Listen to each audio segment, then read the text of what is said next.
Hey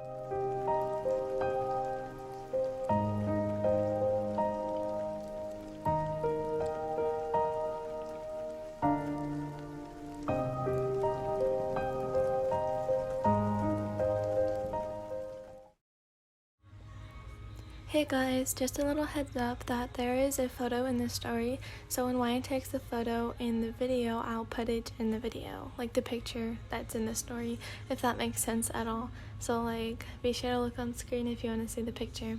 Okay, bye, enjoy the story.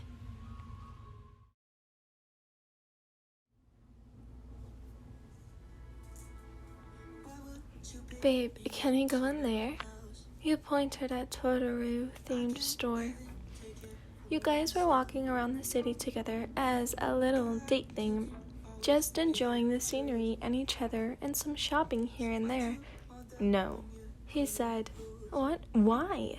You whined, pulling his arm so he could stop walking. His eyes widened from the sudden stop and he turned to you. Baby, we'll go in when we're walking back because I know you'll get a lot of stuff. It'll be easier. Fine, you said, grabbing onto his arm again and continued walking. As you were walking by, you slightly browsed the stores and started getting excited when you saw a humongous Totoro plushie. Calm down, Ryan, you're such a kid. He laughed. You playfully nudged him with your elbow and rested your head on his arm, or shoulder if you're tall enough. Sorry. Hey, Koru, you spoke.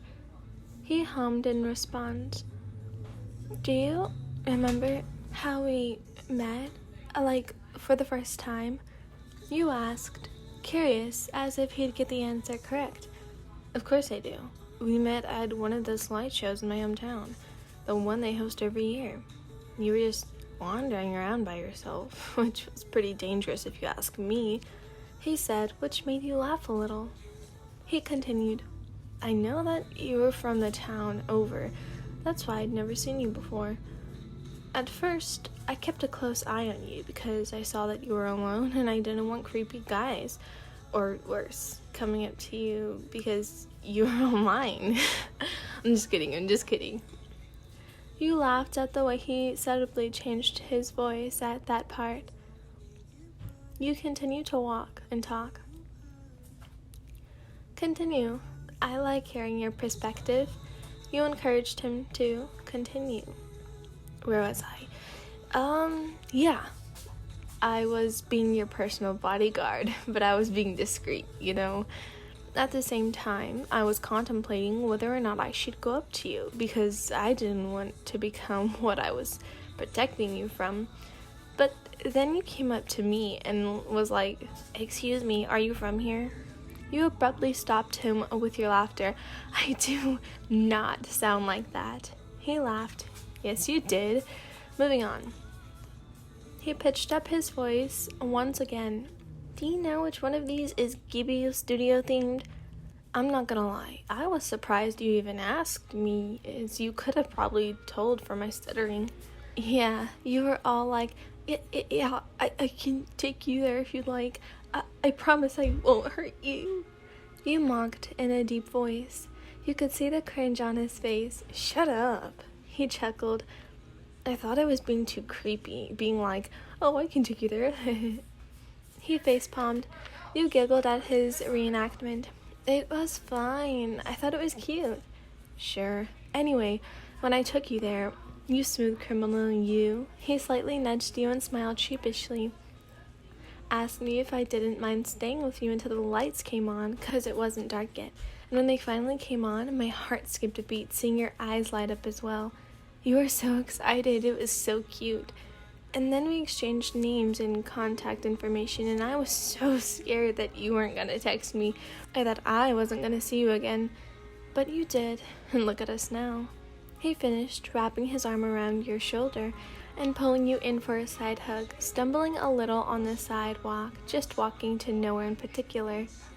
It was heartwarming watching him talk about how he met you and how he was feeling at the moment. You even teared up a little at some parts. That was one of the best nights of my life. You said softly that I don't know if this was a dream or not, because this moment keeps playing in my head recently from when I was a kid.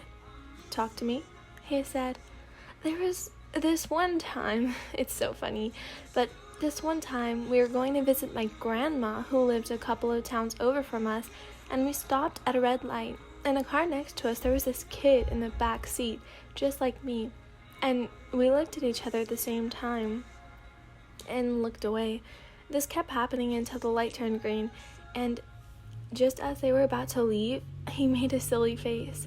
I thought that was the funniest thing ever, but I waved at him and he waved back, laughing, and yeah, I never saw him again. I wonder who that kid was. I wonder what that kid is like now. You wrapped up your story? He's probably a ladies' man if he got you to smile like that, Karu joked. He stopped to wipe his glasses, and you took the opportunity to grab your phone out. What? Before he could question your actions, you snapped a picture of him. Hey, you better delete that. He grabbed you by the waist from behind, trying to grab your phone to see the picture. No, please. You laughed. You look handsome in your outfit today. Please, just let me keep it. I want to remember this day. You say a little more serious. Fine. He huffed and let you keep it. They went on about their day, Karu going back to that store to buy Wyan a giant Totoro plushie and all. Little did they know that night at the light show was not the first time they met.